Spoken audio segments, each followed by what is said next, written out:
Hi everyone, I'm architect Moksha Bhatia and you're watching Urbanism Spinning. Today we are shooting another episode of Architecture Podcast and we are shooting with Mr. Vikas Agarwal. Mr. Vikas Agarwal is a Vastu consultant and aura expert. He's practicing since 2014. He will be sharing some very interesting insights on Vastu. He's going to burst a lot of myths on Vastu and he is going to give you a very wonderful piece of advice. So stay tuned till the end and let me know if you have anything to share. I'll share the links of Mr. Vikas Agarwal in the description box to check them out. And let's get started.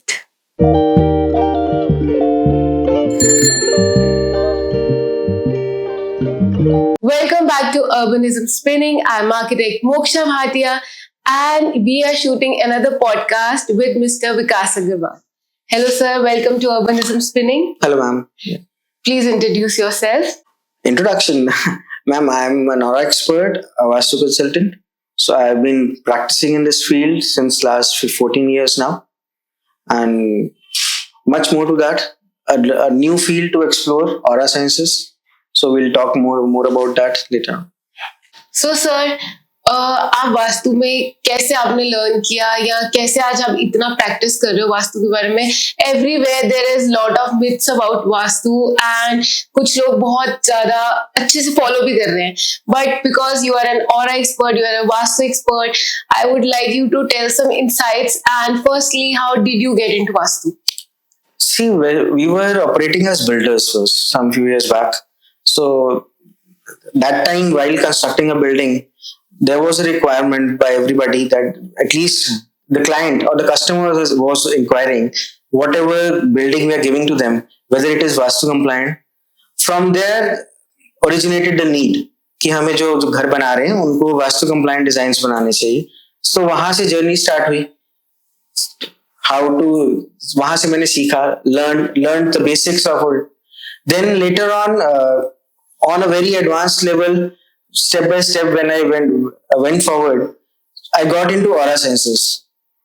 Aura sciences was introduced to me by my teachers, who's a nuclear scientist, retired, Dr. Mennam Murthy, and his team, his daughter Geeta Mennam ji. So now, almost 14 years down the line, we are researching on a variety of topics. It's not just Vastu, and a lot of things in aura sciences. So what is aura science? उससे पहले आप एक aura के बारे में बताओ कि वो क्या होता है, because this is very interesting topic. See, everything is energy. We have to understand. There was a famous scientist you might be knowing, Nikola Tesla. It's a famous quote from him.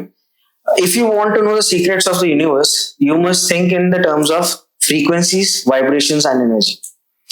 So every human being, every living structure or non-living thing is built from atoms. हम atomic structure से बने हैं, उसमें electrons, protons और neutrons हैं और उनका अपना एक energy pattern है. तो उसी energy pattern को हम electromagnetic field को aura कहते हैं. Aura is simply, जैसे आप पुराने जमाने में जितने भी हमारे भगवान संतों की फोटोग्राफ्स देखो, उन सबके पीछे एक हेलो होता था. What is that? वो उनकी एक energy, that is the aura. Similarly हम कोई बिल्डिंग्स कंस्ट्रक्ट कर रहे हैं, इवन दैट बिल्डिंग चाहे उसमें जान नहीं है, लेकिन it is vibrating with specific frequency. It has some energy vibrations. So what in aura sciences combined with Vastu, what we are tackling is we are working on the energy pattern of that building, not just Vastu. Vastu आपको basic guidelines दे देता है, but उसके आगे क्या, how to decode them, whether that design you have created, whether it is how the energy flow of the things in the building है. तो वो energy flows को चेक करने के लिए हमें ऑरा साइंसेस की हेल्प लेनी पड़ती है. तो वास्तु और ऑरा साइंसेस कैसे रिलेटेड है? जब हम कंस्ट्रक्शन की बात करते हैं, एक बिल्डिंग की बात करते हैं, तो उसमें वास्तु और ऑरा उसको हम कैसे इंटरमिंगल करते हैं? See, as an architect, when you are designing any building, you are basically focusing on the aesthetics. You are focusing on sustainability, जो आज की डेट में बहुत एक important topic हो गया. Plus, you are focusing practical requirements also. That is also more important. But जो if I talk about our ancient sciences, जिसको हम हमारे ऋषि मुनियों ने लिखा है, they went a step ahead of that. They studied the subtle energy flow, and there are specific rules and regulations written in that कि हमने ये डिजाइन क्रिएट किया है, तो उस डिजाइन का एक तो होगा कि एयर फ्लोस क्या आ रहे हैं, हमारे लाइट फ्लोस क्या आ रहे हैं, उसके हिसाब से हमारी स्पेशियस कितनी है बिल्डिंग, वो हम आर्किटेक्चर में सीखते हैं. लेकिन उस डिजाइन का लाइफ के सटल एस्पेक्ट्स पे क्या रिजल्ट आता है, बेसिकली हम पे क्या इम्पैक्ट आएगा, and there are specific rules written in a very in depth detailed manner कि आपने ये इस डिजाइन में फॉर एग्जांपल स्पेसिफिक डिग्रीज पे कोई डोर रखा है, तो उन डिग्रीज का अगले की एक ऑक्यूपेंट की लाइफ के ऊपर क्या रिजल्ट है. For example a circle is 360 degrees, तो if we divide that 360 degrees into 32 parts, so we'll get 11.25 degrees का एक पार्ट निकलेगा. That 11.25 degrees zone is equal to 32 doors, possible doors to a building. Now what is happening in the modern world? We are designing architecture plans, but we are not studying the degree layout of the plot first of all. आपको climatology में सन path movement आप जरूर उसको check कर रहे हैं, लेकिन सन path movement को मैंने देखा कि 90% of the architects in India follow नहीं कर रहे. वो architectural plan as per convenience बना देते कि प्लॉट साइज हमारे पास क्या है. अगर मैं वास्तु के बारे में बात करूं, vastu is purely based on sun path movement only. And again northern hemisphere and southern hemisphere of the earth, दोनों में वो सन पाथ मूवमेंट अलग है, तो दोनों का वास्तु भी चेंज हो जाता है.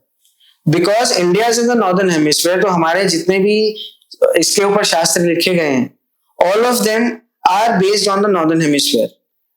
तो इसीलिए हम जब कहते हैं कि north east is a water element and जहां से सनराइज हो रहा है, तो जैसे जैसे दोपहर के टाइम पे हम पहुंचते हैं टुवर्ड साउथ ईस्ट सन पहुंचता है, तो वहां पे फायर एलिमेंट एक्टिवेट हो जाता है. एंड अगेन अगर हम इसको एग्जॉशन के हिसाब से देखें, तो फायर जब एग्जॉस्ट हो जाती है, उसके बाद क्या बचता है, हमारे पास ऐश बच जाती है. That what is that ash? That ash is your earth element again. And again, when we follow the path, a complete circle again comes to the north with the water element. तो ये सारी subtle उस level पे हम इसको वास्तु को decode करते हैं कि सन पाथ के हिसाब से. सर अभी आपने जैसे बोला कि वास्तु सन मूवमेंट सारी फॉलो करते हैं, राइट? एंड हमारी पुरानी बिल्डिंग्स भी जितनी बनी हुई है, they are also oriented according to the movement of sun. और आज की डेट में जब हम सस्टेनेबिलिटी पे पढ़ाते हैं, तो that is also on the basis of the orientation and the movement of sun. तो क्या ये सिर्फ एक टर्मिनोलॉजीज है जो जिनका नाम बस चेंज हुआ है एंड उनका कॉन्सेप्ट एक है, या they are actually different? It's not just a terminology. Actually, the Western architectural system is only designing structures. They are not talking about the subtle energy fields they are creating in that building. You know about Vibgyor? Everybody knows all the 7 colors. So life on Earth, वो sun की energy से चल रही है.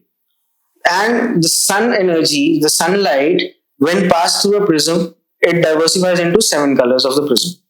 Similarly, when you are creating an architectural plan, उस architectural plan में क्या क्या colors Vibgyor के energy wise जो human eye को visible नहीं है, वो किन colors में वो energies create हो रही हैं, हमने उस level पे अपने शास्त्रों में उन चीजों को लिखा हुआ है हमारे सेंट्स ने. तो वो कलर्स ही अगर आपकी लाइफ में कौन सी डिप्लीशन आती है, तो वो कोई ना कोई वो कलर की डिप्लीशन है. तो उस कलर एनर्जी को हमने कंप्लीट कैसे करना है, ये सारी स्टडी उसके ऊपर है. तो what are the basics of vastu, जो ऐसे है कि सबको टिप्स पे कुछ ना कुछ इस चीज का पता होना चाहिए? बिकॉज जैसे आपने कहा you are a vastu expert and it is a very detailed study, right? But what are the factors, what are the key aspects that an architect should keep in mind before planning according to Vastu? First and foremost, the most important aspect while designing any architectural layout is you should know the degree tilt of the plot. What is that? Please explain. Like you were telling, हमारे अगर हम पुराने ancient architectures को देखें, जितने हमारे मंदिर या पुराने महल या बिल्डिंग्स थी, most of them were 0 degree aligned to true north. And there is a difference between magnetic north and true north. So, जितना हम इक्वेटर के पास हैं वहां पे हमारे जो डिक्लिनेशन है मैग्नेटिक नॉर्थ और ट्रू नॉर्थ की बहुत कम है. हमारा एंशियंट जो वास्तु स्क्रिप्चर्स जितने भी लिखे गए हैं, everything is written on true north. And today the best technology available for that is Google Earth. Very simple. आप एक आर्किटेक्चर स्टूडेंट को गूगल अर्थ को यूज करके उसकी डिग्रीज निकालनी आनी चाहिए कि वो प्लॉट की टिल्ट कितना है. एंड अकॉर्डिंग टू दैट उस डिग्रीज के टिल्ट के हिसाब से आपको आपका सनराइज देखें, आपका सनसेट किधर है, आपका नॉर्थ किधर है, साउथ किधर है, east west, all the 4 major directions you have to जज from that and design accordingly. So for example a simple saying in Vastu set south west को ऊंचा कर दो, नॉर्थ ईस्ट को नीचा कर दो, और साउथ की वॉल्स को हम कहते हैं कि थिक रखो, साउथ में विंडोज कम रखो. और इसका मतलब एक बार आप रीजन भी साइड बाय साइड बताएं. Even in your climatology subject, what are you learning? The same things only, ना? Yeah. It's only on sun path. कि साउथ में जब दोपहर के टाइम पे इतनी गर्मी होती है तो उसमें हम कम से कम विंडोज रखेंगे तो वहां से हीट एनर्जी कम आएगी घर के अंदर. That energy on a subtle level, आप सिर्फ उसको हीट को देख रहे हो, but we as a vastu expert और an aura expert, we are also studying the how the energy is entering the house like a laser beam. For example, लोग साउथ प्लॉट से बहुत ज्यादा डरते हैं. और लेकिन आप ये देखो वर्ल्ड ओवर जितने सबसे ज्यादा सक्सेसफुल लोग या रिच लोग हैं वो या तो साउथ फेसिंग प्रॉपर्टी में रहते हैं या वेस्ट फेसिंग प्रॉपर्टी में रहते हैं. Why so? South is a very subtle subject to learn. वो इतना easy नहीं है. अगर हम डिग्रीज के हिसाब से अगर देखें, there is a subject called when we assign a door in south, exactly 180 degree to north is the padद्वार of Yama. Yama is Yamraj. तो साउथ का अगर हम गलती से कहीं यमा का अगर डोर खुल जाता है तो वहां पे उस घर में डेथ्स होनी शुरू हो जाती है, उस बिल्डिंग में डेथ्स होनी शुरू हो जाती है. तो इसीलिए उसको एक डर का माहौल बना दिया कि साउथ बहुत खराब होता है. But as an architect, if you know the layout, if you know the degree of tilt of the plot, आप वो डोर ही ना खोलो ना. अब लेआउट में अब सबसे ज्यादा एनर्जी घर में कब एंटर हो रही है? दोपहर के टाइम में हो रही है सबसे ज्यादा. तो एक लेजर बीम की तरह आप उसको डायरेक्ट कर सकते हो अपने आर्किटेक्चरल प्लान में कि वो आप मैक्सिमम एनर्जी को किस जगह से एंटर कराओ और पूरे घर में मैक्सिमम वेल्थ, हेल्थ, प्रोस्पेरिटी हम ले सकते हैं just by deciding the door itself. 70% of the results of any architectural plan will depend upon the door itself कि वो डोर कौन सी डिग्रीज पे प्लान किया गया. सर, अब जैसे आपने बताया जैसे लोग बहुत साउथ साइड से डरते हैं, ऐसे और कौन से मिथ्स है जो आपने कभी अपने उसमें सुने हो और आपको ये ऐसा वास्तु में कुछ नहीं होता है?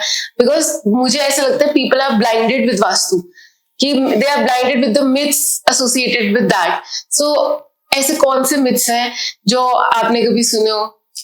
बहुत सारे मिथ्स हैं. For example normally people prefer an east facing house. जब भी कोई कहता है कि नहीं मुझे ईस्ट फेसिंग घर लेना चाहिए, but when we study vastu in reference to astrology also, so it's not important कि हर किसी को ईस्ट फेसिंग घर सूट करता है. हर इंसान की अपनी स्ट्रेंथ्स एंड वीकनेसेस होती हैं. तो वो किस ट्रेड में है, उसके एस्ट्रोलॉजी पैटर्न उसको क्या स्ट्रेंथ्स दे रहा है, उस हिसाब से उसकी फेसिंग भी चेंज हो जाती है. कोई भी फेसिंग खराब नहीं होती. Whether it is north, south, east, west, all directions are good. It's only we have to pick and choose कि for a specific customer या specific client, what is his customized requirements. हम एक brand की shirt या एक brand के trouser से हम क्लोथिंग परचेज करते हैं, that same brand doesn't fit every person. Similarly, for one person, same vastu will not give results to him. तो आपको ये स्टडी करना पड़ेगा on a very deeper level, जिन्होंने इसको स्टडी किया इन साइंसेस को, कि उसकी एस्ट्रोलॉजी की स्ट्रेंथ्स क्या है, उस हिसाब से उसको फेसिंग दे सकते हैं. सेकेंडली, जैसे एक बहुत बड़ी मिथ है कि नॉर्थ ईस्ट में डोर रख दो बहुत अच्छा है. मोस्ट ऑफ द आर्किटेक्चर या वास्तु की जो जितने भी टेक्स्ट लिखे गए हैं, they are majorly written on temple architecture. So temple architecture और आश्रम्स के लिए नॉर्थ ईस्ट का डोर बहुत अच्छा था, बट गृहस्थियों के लिए नॉर्थ ईस्ट का डोर इतना अच्छा नहीं है। ओके। आपको अगर एनर्जी लेवल पे उसको अगर डी कोड करेंगे तो जैसे वो पदार्थ में कहते हैं तीन तीन घर छोड़ के दरवाजा खोल लो, वो दो या तीन घर छोड़ने का मतलब क्या है? Actually, that has to be done according to the degrees itself. How many degrees you have to shift and get that door installed. तो इसीलिए अगर हम नॉर्थ में हाफ से अगर थोड़ा सा पहले के अगर डोर्स रहते हैं वो बहुत अच्छे होते हैं। अगेन ईस्ट में अगर हम हाफ से थोड़ा सा एक दो पदा वाले जो पहले वाले E3 E4 के पदा में अगर डोर्स खोलते हैं वो बहुत अच्छे रिजल्ट्स देते हैं। On a very subtle level, even if I talk about commercial vastu, industries की बात करें तो specific to an industry वो किस ट्रेड में है, उनको किस चीज की रिक्वायरमेंट है, standard general residential vastu will not apply to that. जो रेजिडेंशियल वास्तु के लिए हम देखते हैं कि घर की एंट्रीज बुरी हैं, वो कुछ स्पेसिफिक इंडस्ट्रीज के लिए बहुत अच्छी होती हैं, तो वो एक अलग लेवल का सब्जेक्ट है। तो सर हमारे पास बहुत क्लाइंट्स ऐसे आते हैं जिनके प्लॉट साइजेस छोटे हैं but they are very fuzzy about vastu कि वास्तु को उसमें इनकॉर्पोरेट करना ही है। What is your saying that, because as an architect it becomes difficult for us एक टाइम पे हमें क्योंकि फंक्शन देखना होता है, तो उस हिसाब से आपका क्या टेक है इस चीज पे? See, if I'll talk about myself, it's all about the level of study you have. There are always multiple options available. हम कोई भी आर्किटेक्चरल प्लान जब डिजाइन कर रहे हैं, obviously there will be limitations depending upon the size of the plot. छोटे plot sizes में ऐसा नहीं कि वास्तु हो नहीं सकता, हो सकता है। उसके लिए आपकी समझ चाहिए कि आप उसमें क्या क्या वेरिएशंस उसमें प्ले कर सकते हैं। लेकिन वही ultimately depending upon the tilt of the plot also, अगर सनपाथ मूवमेंट के हिसाब से कई बार हम वो चीजें नहीं कर पाते, तो इसके बारे में मैं यही कहूंगा कि जिसकी जैसी डेस्टिनी है उसको वैसा वास्तु मिलने वाला है। तो जो लाइफ में वो लोग फेस करने वाले हैं वैसे ही उनकी चॉइसेस, उनकी फ्रीक्वेंसी अपनी ऐसी होती है कि उसी फ्रीक्वेंसी के वो प्लॉट्स खरीदते हैं, उसी फ्रीक्वेंसी का वास्तु उनको डिजाइन मिलता है और वही रिजल्ट उनको आने वाली लाइफ में मिलता है। मुझे कई बार ऐसे लगता है कि क्लाइंट बिल्कुल अपना होराइजन एक्सपैंड नहीं करते। फॉर एग्जाम्पल हमारे पास एक क्लाइंट थे, तो उनको रूम बनाना था, सो वी सजेस्टेड कि उनका जो रूम हो थोड़ा बड़ा बन जाए। It was according to the vastu only, but पता नहीं उन्होंने कहाँ से कौन सा वास्तु मिथ पढ़ा था दैट उनका रूम का साइज इतना छोटा हो गया and there is no proper ventilation in that. हमने जो सजेस्ट किया था उस हिसाब से कि उनका जो आगे रूम आ जाए एंड वहां पे लाइट आ जाए, because it was enclose from the all sides. But in these cases what answer should we give as an architect?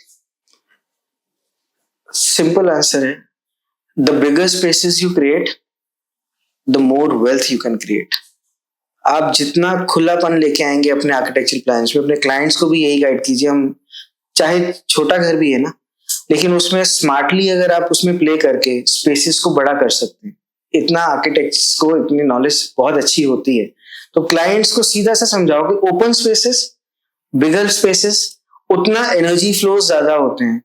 For example अगर आप जापानीज आर्किटेक्चर स्टडी करो, आप जापानीज घरों में जाओगे तो वो कितना मिनिमल सी चीजें होती हैं उनके, कोई फर्नीचर नहीं, बहुत ही हल्का सा उनका। ओपन स्पेसेस कितनी ज्यादा हैं, उन्होंने छोटे छोटे से उन्होंने सिटिंग के लिए सोफास रखने हैं, सोफास भी नहीं होते, बैठने के लिए होते हैं।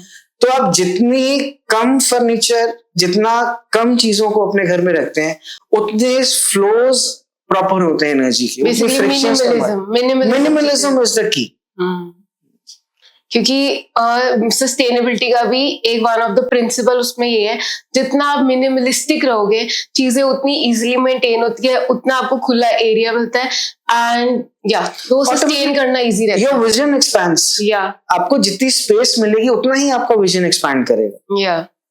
इसीलिए भी इवन हम तो प्रपोज करते हैं कि डबल हाइट्स जरूर रखो। आजकल के फ्लैट कल्चर में हाइट्स कितनी छोटी रह गई, तो it is basically suppressing your vision also. आप पुराने जितने भी वेल्दी लोगों को, राजे महाराजाओं के महल देखो, सबकी छतों की हाइटें कितनी ज्यादा होती थी। If you study an architectural plan in Vastu, as per the ancient sciences, there are specific ratios. The energy flows in a pyramidal form. It enters from northeast, it clashes with the southwest, and starts rotating in a circular pattern and at specific levels. Ultimately वो ब्रह्म स्थान के ब्रह्म बिंदु पे जाके energy release होती है ऊपर. तो depending upon the layout of the constructed area we have to decide कि हमने स्लैब हाइट्स कितनी ऊंची रखनी है, वो एनर्जीज को हमें फ्लो करा के कैसे रिलीज कराना है घर के अंदर से. So, sir, my father is also an architect. तो वो उनको मैंने देखा है कि वो almost double height lobbies design करते हैं, और आपने जैसे कहा कि जितना आप ऐसे डिजाइन करोगे आपका होराइजन उतना एक्सपैंड रहता है, विजन उतना एक्सपैंड रहता है. So I asked him one day कि क्योंकि उनका वो एक सिग्नेचर है, वो जो भी घर डिजाइन करते हैं उसमें वो डबल हाइट पक्का रखते हैं, और हमारा घर उसका प्लॉट साइज बड़ा है बट स्टिल उसका जो डबल हाइट पर है. और मैंने उनको देखा जो छोटे प्लॉट साइजेस भी होते हैं उस पे भी ना कहीं इनकॉर्पोरेट कर लेते हैं. सो आई थिंक बिकॉज उन्होंने भी वास्तु स्टडी किया है तो वो इतने एविडेंटली नहीं फॉलो करते, बट एक आर्किटेक्ट को एक्चुअली ऐसे ही वर्क करना चाहिए कि जो एनर्जीज है ना, वो कैसे जो यूजर्स उसके बाद रह रहे हैं उनके ऊपर कैसे पॉजिटिवली इम्पैक्ट करें.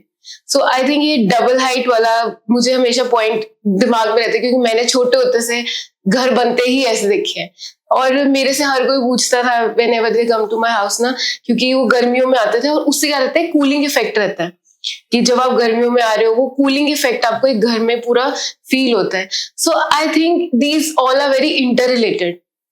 See, even if you study the architecture of your Western culture, आप उन लोगों के मैंशंस, उनके वो देखो, उनके घर देखो जहाँ पे स्पेसेस बड़ी हैं, वो लोग कितनी बड़ी बड़ी विंडोज रखते हैं, उनके भी वहाँ पे डबल हाइट्स को बहुत एक्सटेंसिवली यूज करते हैं. एक चीज ये भी, वो लोग उसको क्लाइमेटोलॉजी के हिसाब से देखते हैं, बिकॉज वो ठंडे मुल्क है, they need more of sun energy, कि उनको हीट चाहिए तो अपने घर को मेंटेन करने के लिए, इसलिए शायद वो विंडोज बड़ी रखते हैं सारा. But on a certain level अगर हम इंडियन वास्तु के हिसाब से भी देखें तो वो एनर्जीज को बहुत अच्छी प्लानिंग, बहुत अच्छा फ्लो मिलता है इन चीजों से. It's all about flow of energy, आप किस तरह से क्रिएट कर रहे हो.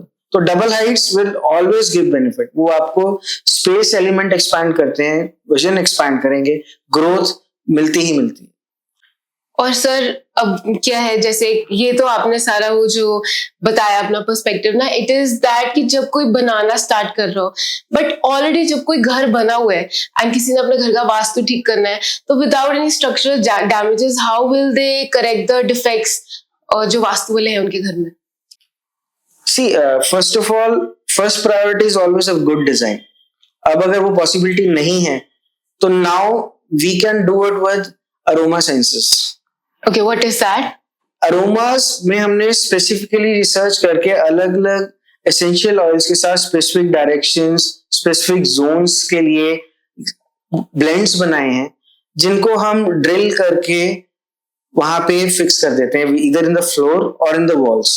So on आपको metal wise वो wall physically वहां पे नजर आ रही है, बट हम उसका एनर्जी पैटर्न पूरा चेंज कर देते हैं कि वो वॉल का इफेक्ट खत्म हो गया.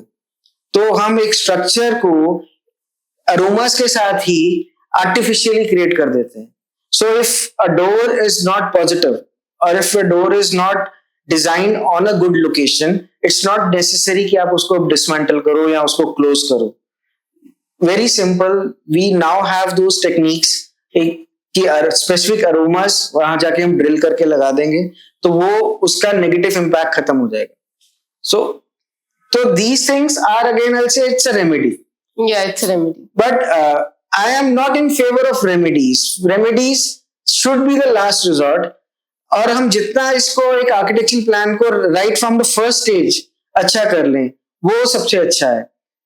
और उससे अगर मैं बात करूं, because being an aura expert, मैं तो लैंड सिलेक्शंस तक में जाता हूं.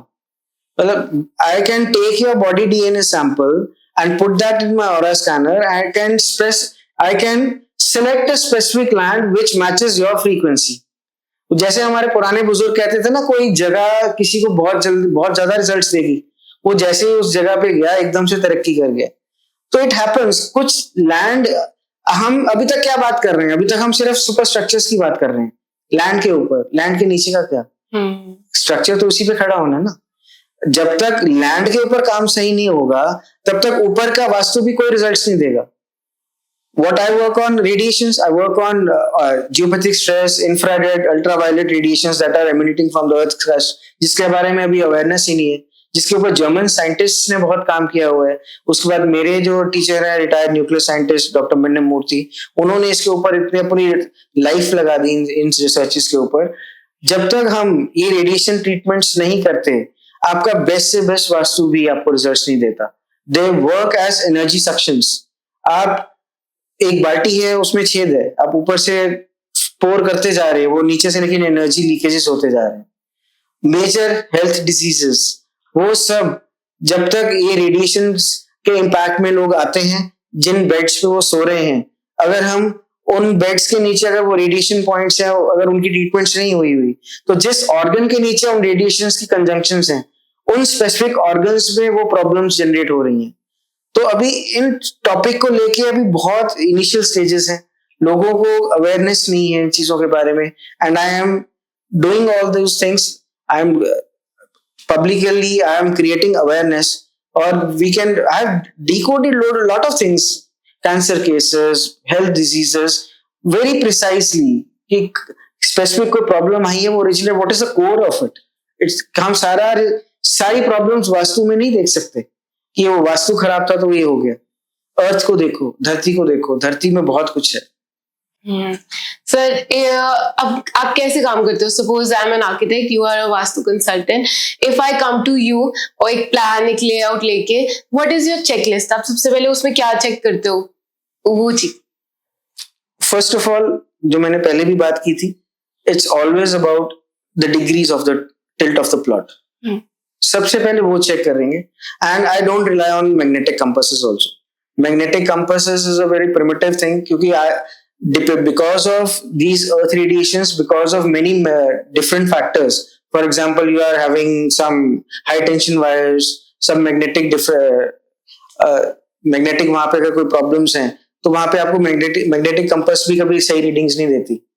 तो I always check the degrees with Google Earth Pro, that is a technology available, True North निकालो, उस हिसाब से फिर उसको पूरे zoning करते हैं, उसको architecture layout का, उसका सेंटर प्रॉपर निकालना, because there will be cuts and extensions also, so how to deal those cuts and extensions in your architecture plan. And if the client is wise enough और the client is aware enough, I will always guide him to go with his horoscope as per architecture if he is constructing a new house, because उससे हमें subtle level पे बहुत सारी चीजों का पता चल जाता है कि इस स्पेसिफिक पर्सन की स्ट्रेंथ्स क्या है, वीकनेसेस क्या हैं। तो इट्स नॉट नेसेसरी कि हम किसी का मास्टर बेडरूम बना रहे हैं तो साउथ वेस्ट में बनाएंगे। मैं आज आर्किटेक्ट्स के साथ इतना काम करता हूं, और क्लाइंट्स के कई बार मैंने मास्टर बेडरूम्स ईस्ट में बनवाए हैं, मैंने किचन्स जरूरी नहीं कि साउथ ईस्ट में बनवानी है, वेस्ट में किचन्स बनती हैं, नॉर्थ वेस्ट में किचन्स बनती हैं। इट ऑल डिपेंड्स अपॉन कि what is the customised requirement of the client. बहुत सारी वेरिएबल ऑप्शंस अवेलेबल हैं। What is the piece of advice that you would like to give to the budding architects when it comes to Vastu, obviously? See, मेरा एक opinion है, may be it will happen in future और not, कि हमारे जितनी studies, जितनी in depth knowledge हमारे वैदिक साइंसेस में लिखी गई है इन चीजों के ऊपर, that should be taught in the architectural colleges as a subject to the budding architects. अगर वो नहीं हो रहा तो एटलीस्ट दे शुड। अभी क्या प्रॉब्लम हो रही है कि आर्किटेक्ट्स और वास्तु कंसल्टेंट्स आपस में कई बार क्लैशेस भी हो जाते हैं, कि वो कुछ कह रहे हैं, वो कुछ कह रहे हैं, तो आपस में कहते नहीं, हम डिजाइन एलिमेंट्स में बहुत सारी लिमिटेशंस आती हैं। अगेन बात वही है कि what is the expertise of the consultant, उसके पास अवेलेबिलिटी ऑफ ऑप्शंस कितनी है। तो अगर मैं अपने लेवल पे बात करूं, जितने भी आर्किटेक्ट्स के साथ मैंने आज तक काम किया है, तो सभी मेरे से खुशी गए हैं, because I don't get fussy with the designs. There are lot of options available, उसके बारे में आपको नॉलेज होनी चाहिए। तो ये चीजें बडिंग आर्किटेक्ट्स को आप स्टडी करो, एटलीस्ट बेसिक्स तो होने चाहिए ना, बेसिक्स तो आप कर सकते हैं, but on a subtle energy levels अगर जो चीजें चेंजेस होनी है, वो एक स्पेसिफिक और एक्सपर्ट आपको बेटर गाइड कर पाएगा, क्योंकि हमारा फील्ड ऑफ एक्सपर्टीज एक अलग लेवल का है. We are not just dealing with structures, we are dealing with energies. I hope students follow करें आपकी advice. Thank you so much for having us, and this podcast was very useful obviously, क्योंकि वास्तु बहुत लोग myths के साथ जोड़ देते हैं, but they don't know कि ये हमारा जो पुराना सारा उसके साथ ही related है. Thank you so much sir. I hope we do this podcast again. Definitely ma'am, thank you so much for having me here. I hope कि इससे कुछ अवेयरनेस और बढ़ेगी, कुछ मिथ्स कम होंगी इस सब्जेक्ट को लेकर. Thank you sir. Thank you.